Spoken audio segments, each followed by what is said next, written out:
Hello, viewers. Why do we love Westerns so much? Maybe it's the gritty struggle for survival. Maybe it's the characters who walk the line between hero and outlaw. Or maybe it's because deep down, we know we're all a little bit good, a little bit bad, a little bit wait, not yet. As I go deeper into some of my favorite movies, there's a few themes that keep popping up. The human desire for power, the wisdom of not trusting those in power, concepts of loyalty and teamwork, good triumphing over evil, well, mostly.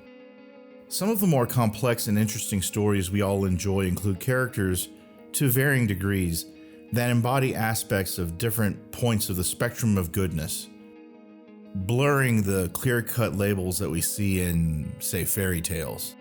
Let's take a look at some of my favorite characters that fit this description. Tony Soprano, Walter White, Michael Corleone, Magneto, and Bambi. Even in the real world, there's those who are both good or evil and are still quite popular. Hell, some of my favorite people from history are considered purely evil. Here are some examples. No, just kidding, I don't want to get kicked off of YouTube just yet. In reality, most people are morally complex, and their actions reveal that no one can be wholly categorized as simply good or evil. In a world where no one is purely good or evil, Westerns have always asked one question: where do you stand? Even agreeing upon what the words good and evil mean could be an entire discussion on its own. Add to that confusion are what I call conditional details, which blur the concepts of good and evil. Survival in a harsh or lawless world might excuse or even encourage behavior that we might consider evil under better conditions. Maybe we don't have two wolves inside of us. Maybe we have three. One of the wolves is good, one of them is bad, and one of them is ugly. First, we wanted a fistful of dollars. Then we wanted a few dollars more. Finally, we are going to look at the final chapter of the Dollars trilogy. Today is the story of one of the best Westerns of all time, the 1966 Sergio Leone film, The Good, the Bad, and the Ugly.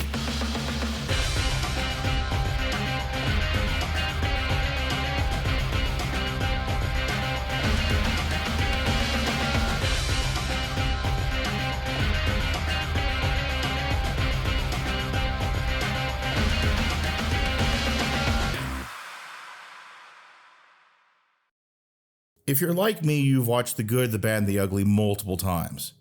But in case you haven't, The Good, the Bad, and the Ugly revolves around the rivalry between three characters, Blondie, Angel Eyes, and Tuco, who represent each element of the movie's title. The three go through almost 3 hours of trying to outwit each other as they pursue a treasure of Civil War gold. Blondie and Tuco, the good and the ugly, take turns teaming up and betraying each other, all of this while being pursued by Angel Eyes, who's really the bad.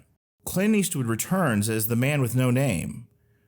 Well, but his name is Blondie. He sure has a lot of names for a man with no name.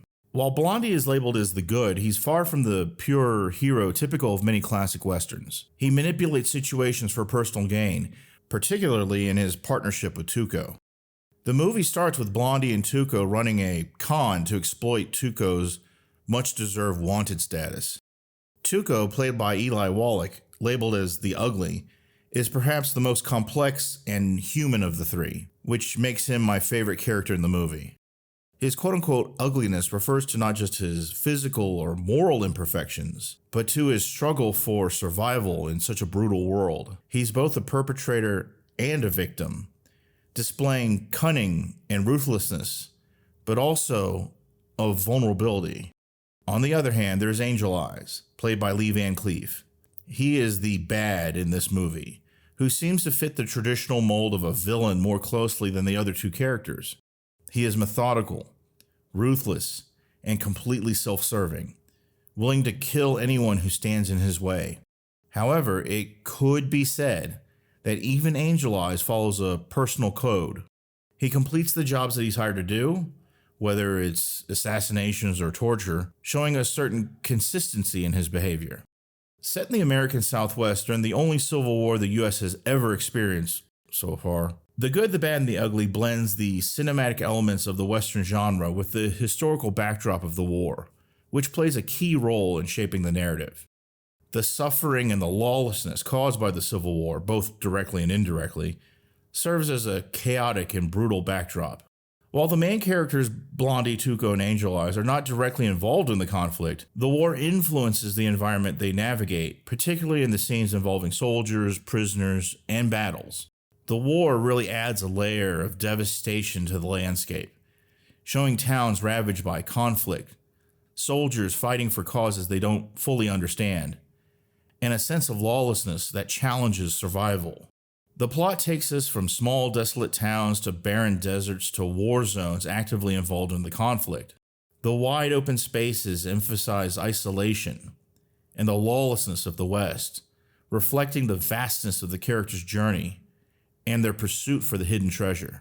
The movie starts with Blondie and Tuco scamming local towns out of reward money they have offered for Tuco's many, many crimes. The way it works is Blondie pretends to have caught Tuco collecting the reward. However, as the townsfolk are about to hang Tuco, Blondie shoots the noose, freeing Tuco, and they both escape with the money. Eventually, they go from friends to frenemies, and Blondie abandons Tuco in the middle of the desert, nearly killing him. Tuco eventually catches up and gets his revenge on Blondie, or so he thinks, and drags Blondie through the desert just like Blondie did to him. Blondie and Tuco come upon a destroyed Civil War convoy. There's one survivor who, in his dying breath, speaks of Civil War gold. I'm oversimplifying here, but through the way he delivers the information about the gold, Tuco and Blondie are forced to work with each other if either of them want to get it. Tuco knows the name of the cemetery. However, Blondie knows the name of the grave in that cemetery where the gold is hidden. Blondie and Tuco are forced to put their animosity aside and team up again after learning that they each possess half of the crucial information needed to find the gold. They form an uneasy alliance, with both of them constantly plotting to protect and betray each other, while Angel Eyes is hot on their trail. Angel Eyes is burning a path through the Southwest, slowly getting closer to catching them and claiming the gold for himself. After surviving the journey through harsh environments and battles between the North and South, the trio converge on Sad Hill Cemetery. This is where the gold is buried. The three of them have an epic showdown, which has become one of the most iconic scenes in cinema history, but we'll get more into that later. In the end, Blondie kills Angel Eyes by predicting Tuco's betrayal, leaving just the two of them together to split the gold. Well, not really together. Since Tuco is now unarmed, Blondie takes a generous portion of the gold and leaves Tuco there, hanging from yet another makeshift gallows. Blondie rides off into the sunset, but before he completely disappears, and from an incredible distance, he shoots Tuco's noose one last time, leaving him with a disappointing share of the gold, but still alive. In addition to iconic characters, the themes of The Good, the Bad, and the Ugly make this movie so interesting and rewatchable. The Good, the Bad, and the Ugly uses the Western genre to explore the complex themes of morality, greed, survival, and the human cost of war. Through its morally ambiguous characters and its stark portrayal of the world defined by violence and chaos, the film challenges the traditional Western narrative and offers a more nuanced and critical perspective of the nature of good and evil. Its enduring legacy lies not only in its cinematic innovations, but also in its deep thematic resonance, which continues to provoke thought and discussion like the video I'm making today. The term moral ambiguity is something you're going to hear a lot when discussing The Good, the Bad, and the Ugly. It's not only a character trait of all three main characters, but it also presents itself as a theme for the movie. All three characters navigate through a world where survival often requires compromising their morality. The harsh environment of the American West, as depicted in the film, doesn't allow for clean-cut heroes and villains. In a world that's so messed up, a clear hero or clear villain probably wouldn't survive for very long. Each of these characters is motivated by greed, desperation, and self-preservation, which leads them to commit actions that can be both admirable and deplorable. I know I was joking about it earlier, but from personal experience, I believe that everyone has a good side, a bad side, and an ugly side, just in which proportions. But I digress. Traditional notions of morality and heroism don't hold up in a world as chaotic and violent as the one depicted in this film. Instead, people are forced to adapt, showing their best and worst traits depending on the situation. In the end, I believe that each person has elements of all three, and it's the choices that they make in difficult circumstances that reveal their true character. This nuanced view of morality is what makes the good, the bad, and the ugly such a profound and enduring exploration of human nature. Ultimately, the film suggests that in a world that is chaotic as the one depicted, morality is not static, but fluid, depending on context, survival, and circumstance. How acceptable or reprehensible this may seem is up to you, but moral ambiguity also serves as an umbrella for the next few themes as well. For example, how does greed influence behavior amongst characters with fluid immorality? The pursuit of the treasure is a symbol of how material desires and the struggle for survival can corrupt even the best of intention. Greed is a common denominator here, and we can judge whether or not their greed is warranted. You really have to look past that to see how their greed manifests itself in the actions of each individual character. We'll get back to this when we go deeper into the characters. The pursuit of the gold is a central driver for all three of these characters, and their quest reveals that greed is a universal force that blurs the line between the good, the bad, and the ugly.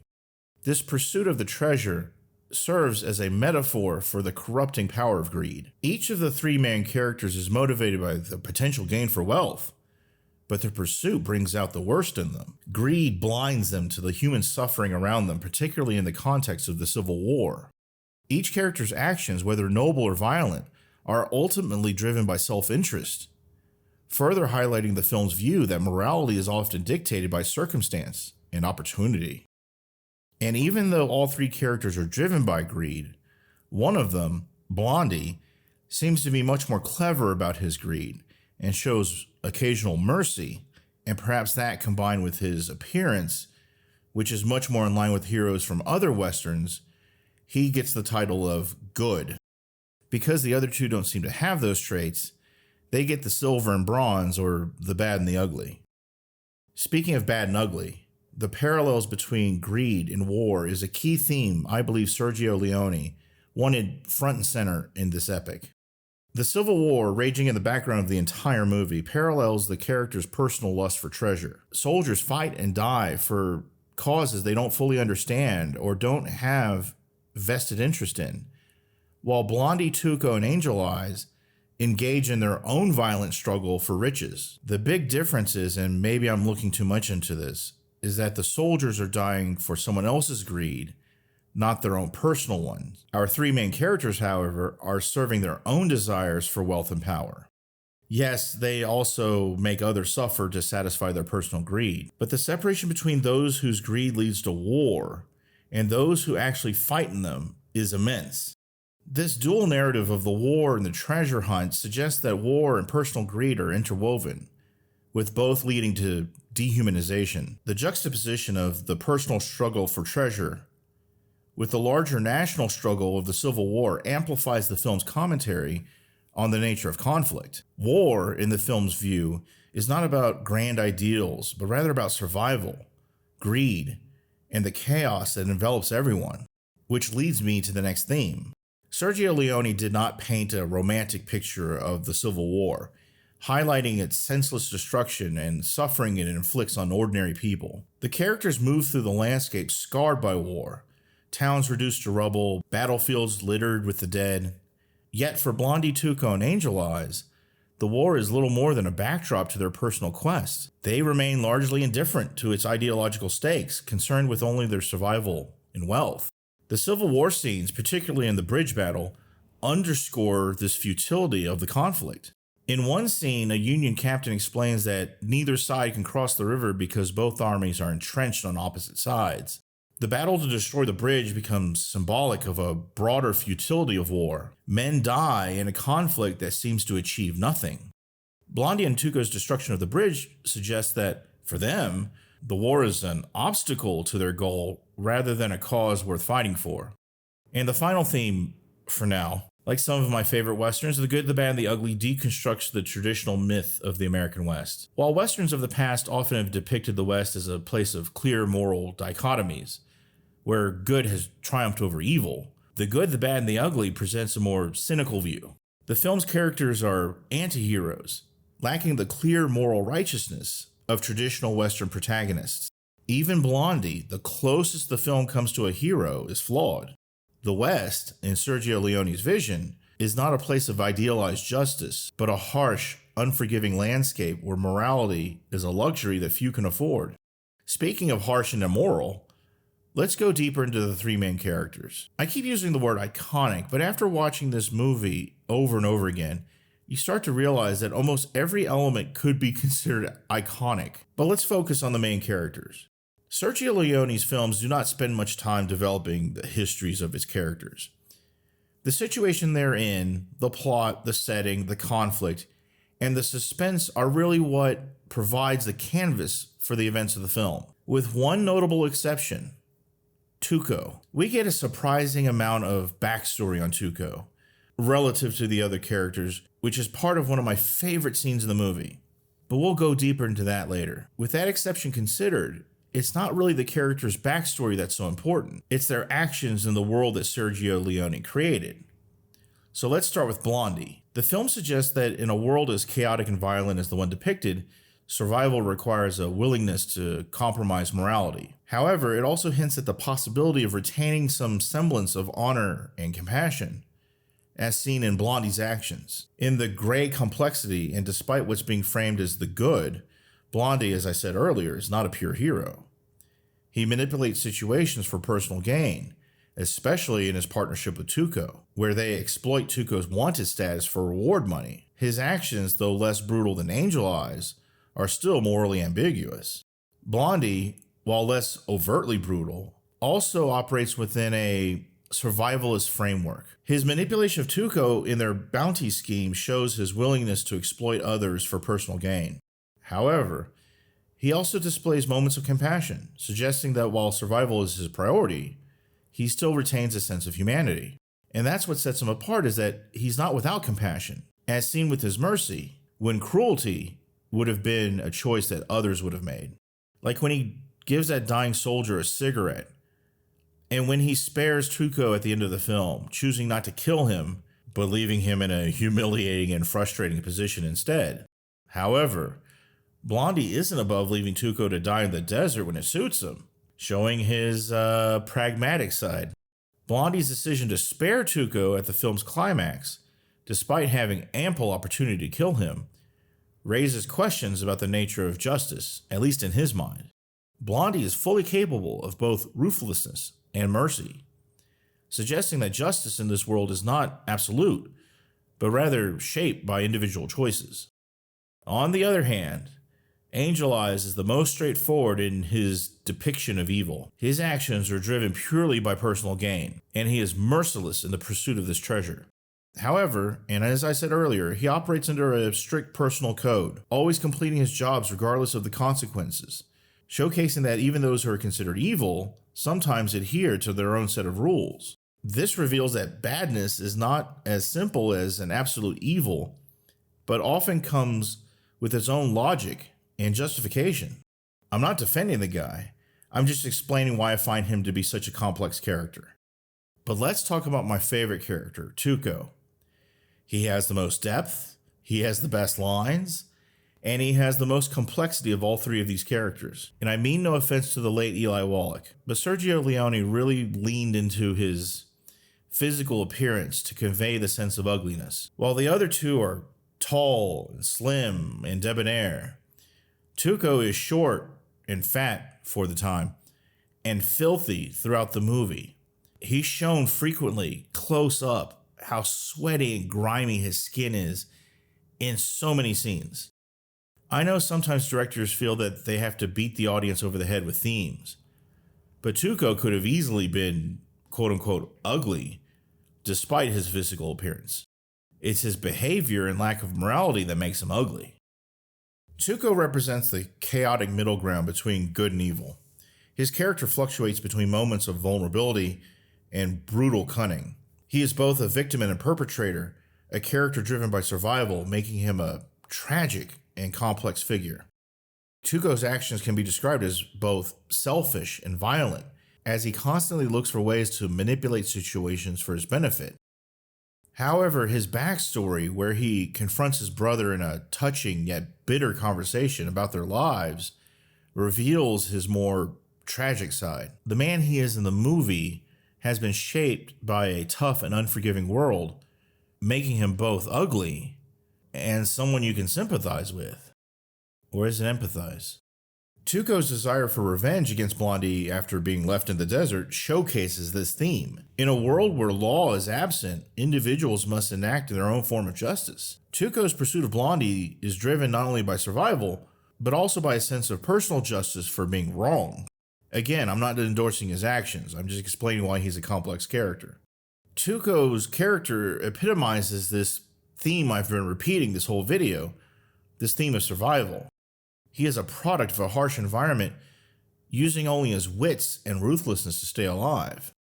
He is willing to betray, manipulate, and kill if it means securing his own survival.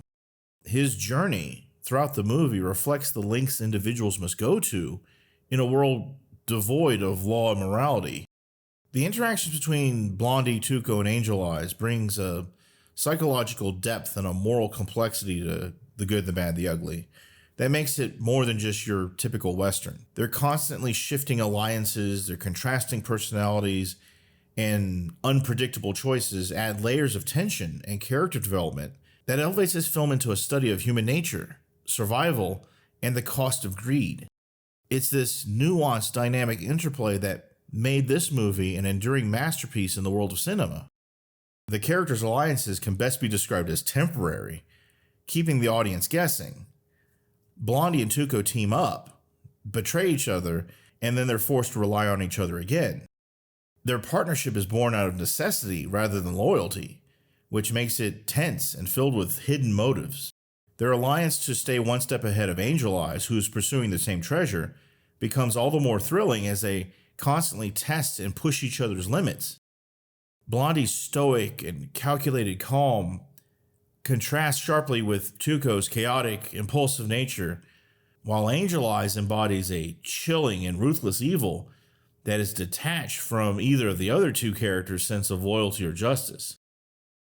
The juxtaposition of Blondie's quiet strength, Tuco's unpredictable energy, and Angel Eyes' cold malice creates a layered narrative tension.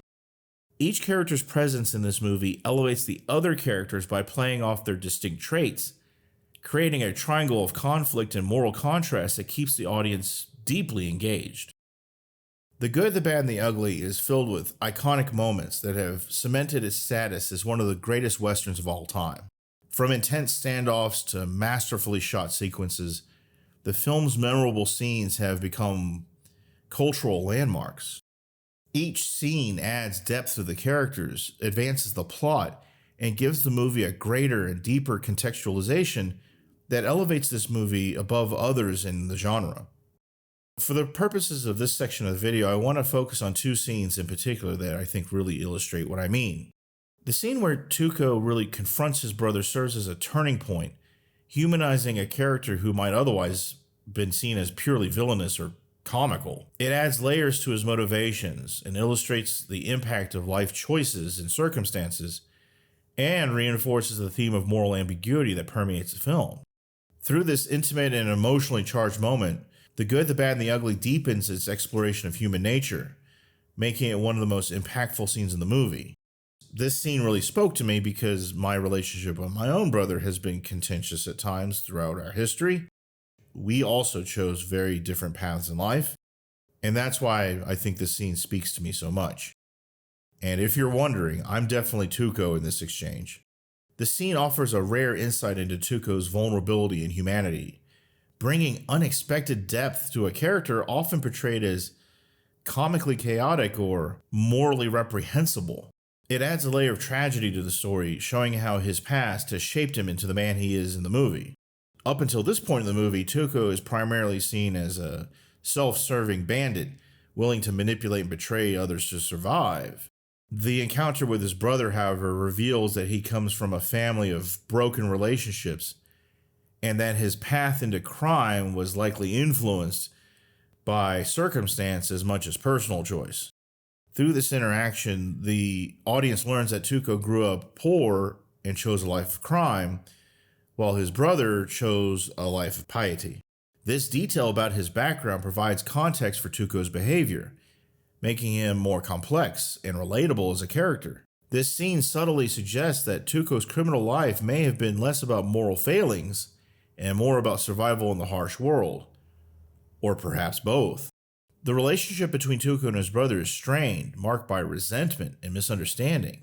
Father Pablo, his brother, looks down on Tuco's life choices, while Tuco clearly feels judged and abandoned. Tuco's bitterness surfaces as he accuses his brother of taking the easy path by becoming a priest, and resents that Pablo doesn't understand the struggles that he's endured. This interaction illuminates the inner conflict within Tuco. As he feels alienated by his remaining family, it still craves connection and validation. For me, their estrangement was emotionally painful to witness, revealing that Tuco's bravado and ruthlessness are, in part, a defense mechanism against feelings of inadequacy and abandonment. The scene showcases a softer, more vulnerable side of Tuco that contrasts with his usual brashness. When he finally embraces his brother, Tuco's expression reveals a mix of longing and grief, showing that beneath his rough exterior, he carries emotional wounds.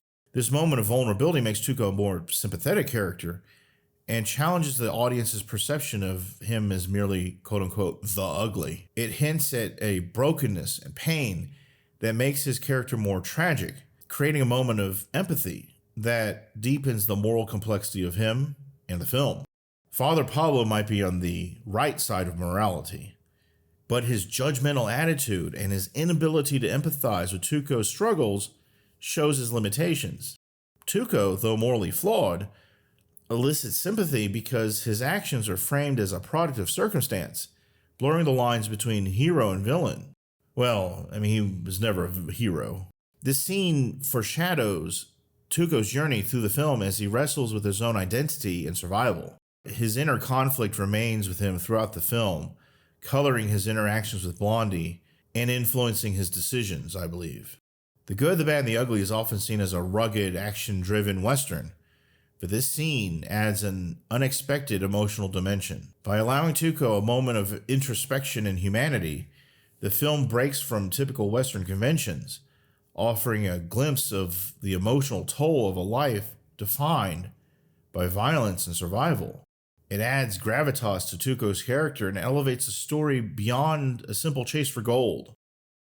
And the second scene I want to talk about, and let's be honest, I kind of have to talk about this one. It's the standoff at the end of the movie. As the film reaches its climax, Tuco finally finds the cemetery where the hidden treasure is buried. In a masterfully shot sequence, Tuco runs frantically through the sprawling graveyard, searching for the correct grave while Ennio Morricone's famous score, The Ecstasy of Gold, plays. The combination of Tuco's frenetic energy, the sweeping shots of the vast cemetery, and the emotional intensity of the music make this one of the most iconic scenes in cinema history. It perfectly captures the desperation, the greed, and the madness that have driven the characters throughout the film. The music reaches a crescendo. All the blood, the greed, the hopes, and the suffering have led to this moment. Ennio Morricone's score plays an essential role in building the emotional intensity of this scene. Tuco frantically searches for the grave, and the Ecstasy of Gold reaches its peak, both symbolizing the greed and desperation that have driven him throughout this film. The soaring score amplifies the moment, making it feel epic and deeply human at the same time. Tuco finds the grave, only to discover that Blondie has tricked him once again. Blondie still had the real name of the tombstone kept secret. Moments later, Angel Eyes arrives, and instead of just brutally shooting it out, Blondie cunningly offers a wager of sorts. He writes the name of the grave on a rock.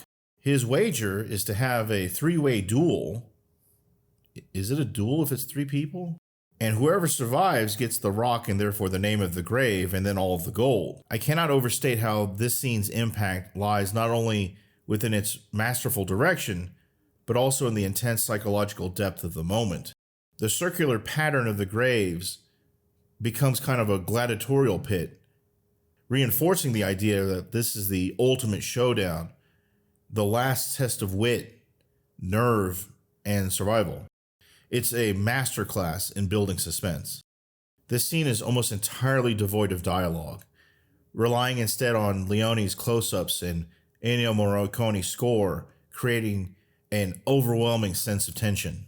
The camera zooms in and lingers on the eyes, the hands, and the guns of the 3 men as they size each other up. This scene distills the characters' journeys into a wordless confrontation, with each man sizing up his enemies while considering past betrayals and allegiances. The resounding score, combined with this intense silence and focus on their faces, amplifies the psychological stakes, turning the scene into more than just a shootout. This iconic moment is made impactful because the audience feels the weight of every decision that has led up to this moment. Blondie, Tuco, and Angel Eyes each embody different perspectives on survival, loyalty, and greed, and the anticipation of who will act first, who will betray, who will hesitate, who will strike. This is what makes this scene one of the most quintessential scenes in all of cinema. Even before Blondie, Tuco, and Angel Eyes arrived at the cemetery, they each possess different motives and histories. Each character has fought their way through treachery and danger, and the audience feels the weight of all that's happened to them and between them. The entire film has built up to this moment where $200,000 in gold lies in one grave, but only one person can walk away with it. Every glance, every movement, every breath adds to the suspense, with the stakes raised by their unspoken understanding that only one person can emerge victorious. Blondie's inscrutable calm, Tuco's nervous energy, and Angel Eyes' cold stare reveal their mindsets and attitudes towards the deadly game they're about to play. Even the positioning of each character, facing 2 opponents rather than one, creates a triadic tension where everyone is both a target and a hunter. When the gunshots finally break the silence, the result is both inevitable and cathartic. When the dust settles, Blondie emerges as the victor, proving his cunning and skill. The way he handled Tuco, secretly placing an unloaded gun in his hand, adds a layer of poetic justice. Tuco, who has throughout the movie betrayed and schemed, is humiliated but spared, showing that Blondie, despite his flaws, is a character with his own sense of justice. The irony of leaving Tuco alive but powerless, hanging from a noose, mirrors the earlier scenes where Blondie would shoot the rope to save him. It's really a nod to their complicated relationship and Blondie's ability to choose mercy over revenge, even when he holds all the power. All of that is why this scene is amazing. It's a scene where character, music, and setting converge to create a cinematic masterpiece, leaving viewers both exhilarated and introspective about the nature of these 3 characters. All 3 movies in the Dollars trilogy are great movies. The Good, the Bad, and the Ugly, I think, is one of my favorites. However, by achieving almost mythical status, there's been a blurring of history over the decades. In the comments under my previous 2 reviews of the Dollars trilogy, some of you have, one of you has posted the question that has become the biggest fable of this trilogy. And the question is, was the man with no name the same character in all 3 Dollars films? It's widely accepted that the character Clint Eastwood plays in all 3 films is the same person, who is referred to as the man with no name in A Fistful of Dollars, For a Few Dollars More, and The Good, the Bad, and the Ugly. But did he? I prefer to think so, but in reality, it's a little different. Although marketed in the United States as a trilogy with the same character, there is little direct evidence in the films that Clint Eastwood's character is meant to be the same person across all three. He has different names in each film: Joe, Monco, and Blondie. And there are inconsistencies in his behavior, background, and circumstances, what little we know of it. However, it could be inferred that other people call him those names, like a nickname, or there are pseudonyms that he offers to hide his true identity. It was really the marketing for the American release for these movies that was responsible for branding him as the man with no name, creating a myth of a continuous character. So in the end, is he the same character, aka the man with no name? I'm going to call this one inconclusive, but it doesn't sound like he is. I believe this myth is based on two things: Clint Eastwood's insistence that he wear the same clothes for all three movies, and the lack of a backstory, which I think was intentional on Sergio Leone's part. Watching all three movies all the way through, we learn almost nothing about his background. Well, first let's talk about the costume. As I mentioned earlier, Eastwood insisted that his character wear the same clothes in each movie. And when I say the same clothes, I don't mean the same style. I mean the exact same clothes.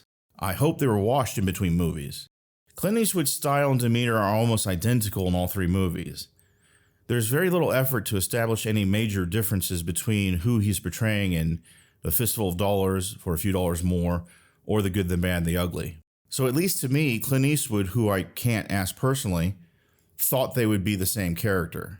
However, since then in interviews, he's downplayed the question, implying that he played a character fit for the Sergio Leone Western universe, and it was really American studio marketing that made this legend up as part of the arrival of the spaghetti westerns.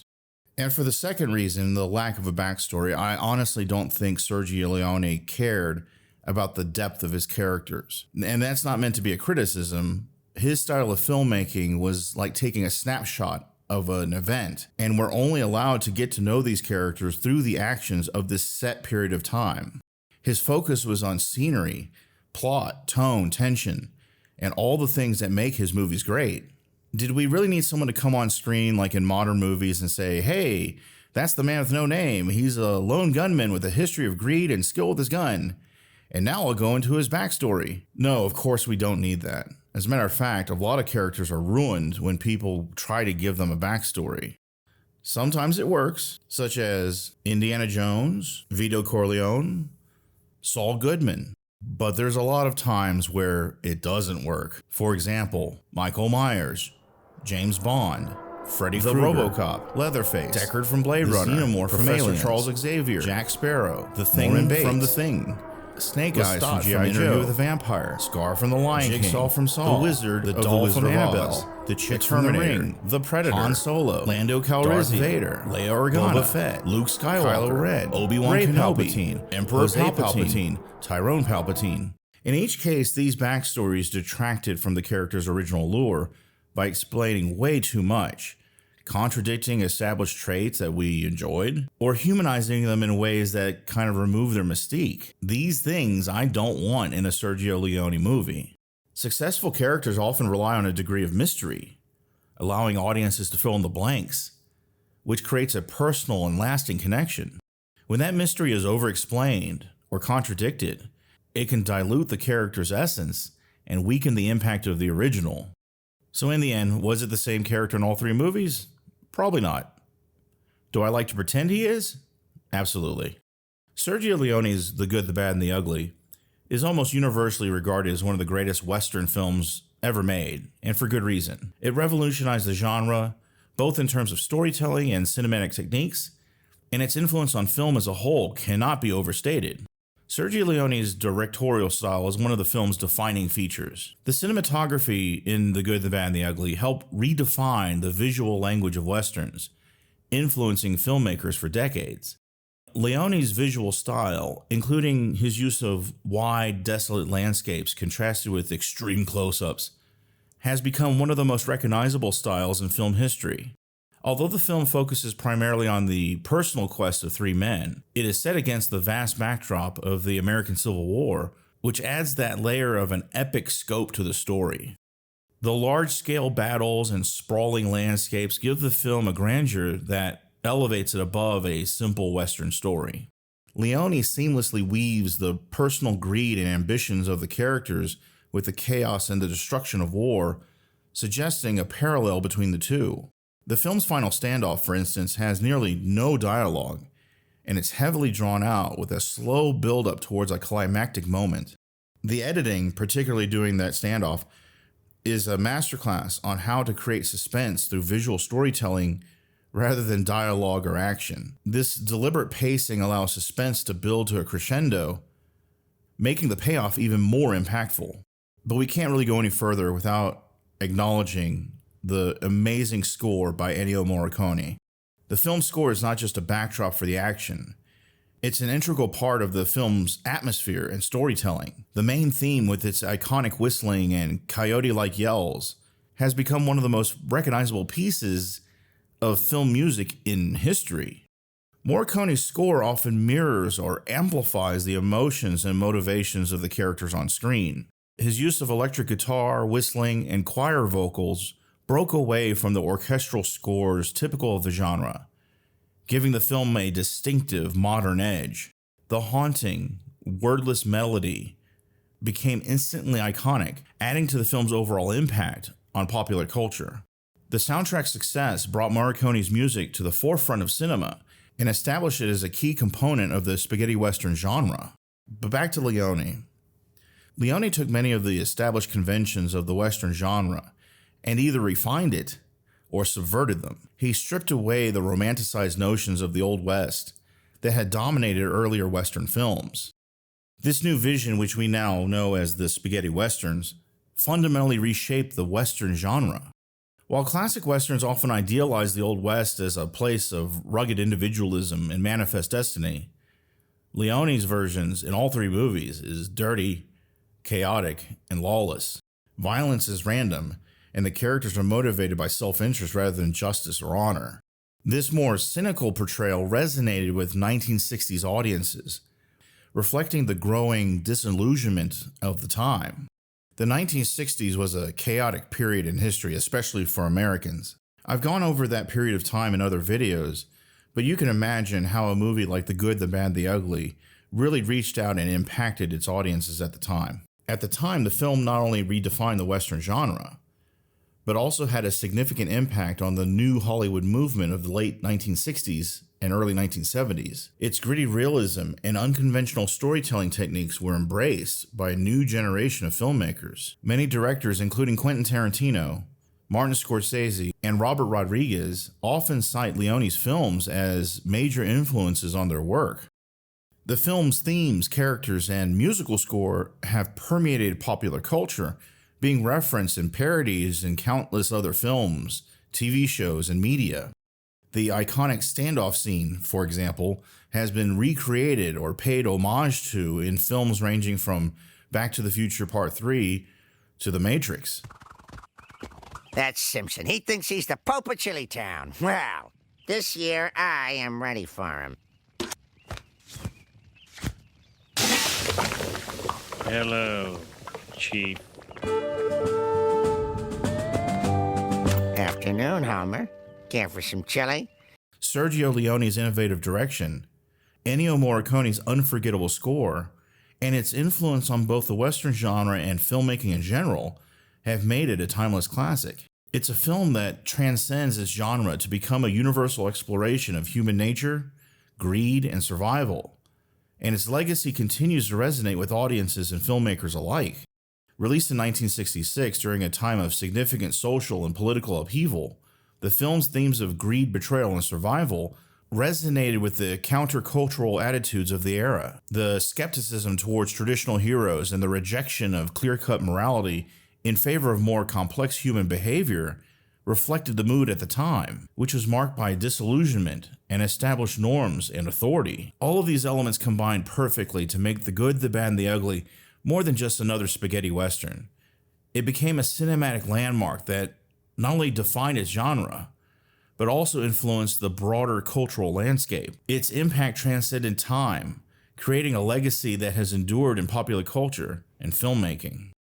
One of the harsher realities of talking about older movies is that sadly, a lot of the people we talk about and really have questions for have passed on. I think by watching and discussing and arguing about and enjoying these movies, we honor those who spent their lives bringing us such formative art.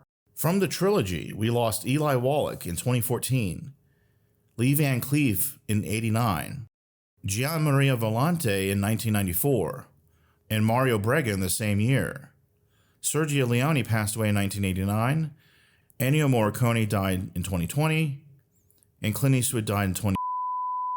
As this is the final chapter of the Dollars trilogy, I can say that Sergio Leone's impact on film is immeasurable. His legacy in cinema is profound and far-reaching. He reshaped the Western genre, influenced countless filmmakers, and left an indelible mark on the way movies are made and perceived. His impact on cinema is timeless, and his work remains a vital part of film history, inspiring audiences and creators to see the art of filmmaking through his visionary lens. Clint Eastwood, Lee Van Cleef, and Eli Wallach delivered unforgettable performances that contributed to the film's impact. Clint Eastwood's collaboration with Sergio Leone played a crucial role in cementing his status as an essential actor for Western movies. Their partnership brought a fresh, innovative take on the Western genre, transforming Eastwood from a TV actor into a global icon. Clint Eastwood's legacy in the world of Westerns stands as a towering monument to one of the most transformative figures in cinematic history. His presence on screen redefined the genre, breathing life into the rugged landscape of the Old West, with an authenticity and grit that few actors ever achieved. Eastwood's contribution to the Western is not just a chapter in film history, it is the embodiment of the Western soul, uncompromising, enduring, and again, iconic. From his breakout role in the Dollars trilogy, Eastwood brought to life the character of the man with no name, creating one of cinema's most indelible figures. His portrayal, even though sometimes mocked, was a masterclass in subtlety and stoic intensity, capturing the essence of a lone gunslinger with nothing more than a squint of his eyes and the flick of his cigar. He took what was once a straightforward hero and infused it with layers of moral ambiguity, turning the Western archetype on its head and giving audiences a new kind of anti-hero to admire. Flawed, mysterious, and fiercely independent, Eastwood's performances were defined by, let's say, an economy of words and a wealth of emotion that played out in the hard lines of his face and the piercing steel of his gaze. He spoke through his silence, communicating a world of meaning with every gesture and pause. Eastwood's Westerns dared to confront the complexities of human nature, revealing that sometimes survival in harsh realities on the frontier meant embracing the shadows as much as the light. As he transitioned from actor to director, Eastwood's contribution to Westerns grew even more profound. Films like High Plains Drifter, Pale Rider, and the masterpiece Unforgiven were not merely odes to the genre, they were meditations on its myths, deconstructions of its legends. Unforgiven in particular stands as a defining achievement in film history. In that modern classic, Eastwood unmasked the romanticized vision of the Old West, exposing the brutal violence and the toll it takes on those who live by the gun. His portrayal of William Money, a retired gunslinger pulled back into a world of brutality, was a haunting reflection on the weight of one's past and the price of redemption. Even as the Western genre evolved and its popularity waned, Eastwood remained its steadfast guardian, a beacon of its enduring spirit. His films are a tribute to the untamed heart of the frontier and the men and women who forged their destinies against the backdrop of a wild and unforgiving land. Through his work, he preserved the legacy of the Western while continually pushing its boundaries, transforming it from a relic of the past into a timeless exploration of human character. Clint Eastwood's legacy is not merely that of an actor or director, it's that of a legend.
The Good, the Bad, the Ugly is one of those movies that left a huge impact on my life as a young man, and now, even still, as my life as an older man. If you're watching this video and you've made it all the way here to the end, I'm assuming it's had the same impact on your life as well. Second only to my family and friends, these movies really set me on the path and developed the cornerstones of my personality, my sense of adventure, my sense of right and wrong. As you can clearly tell by now, I can't say enough good things about these movies, especially The Good, the Bad, the Ugly. So as we draw to a close, I want to apologize for the lateness of this video. Making YouTube videos is a hobby, and sometimes hobbies get pushed to the side by real life issues. But before we go, I want to express my appreciation to those of you who watch this video, and especially those of you who are subscribed to this channel. It means the world to me. And though Sanctioned Buffoonery is a small channel relative to others, I never imagined so many people would be interested in these old movies like I am. I do have a special favor to ask. It would be very helpful if you took the time to click that like button and to leave a comment. I would love for you to share your story of the first time you saw The Good, the Bad, the Ugly. If you're not old enough to have seen it in the theaters, I'm assuming whoever took the time to show you this movie was somebody that was probably pretty important to you. Or at least you were to them. Aw, damn it, now I'm sad. And as I say in most videos, if you're having trouble sleeping, you can go watch one of my other videos I've made. But whether you've watched one of my videos or all of them, I wanted to say thank you from the bottom of my heart. And this is the end of my review of the Dollars trilogy. Thank you for watching.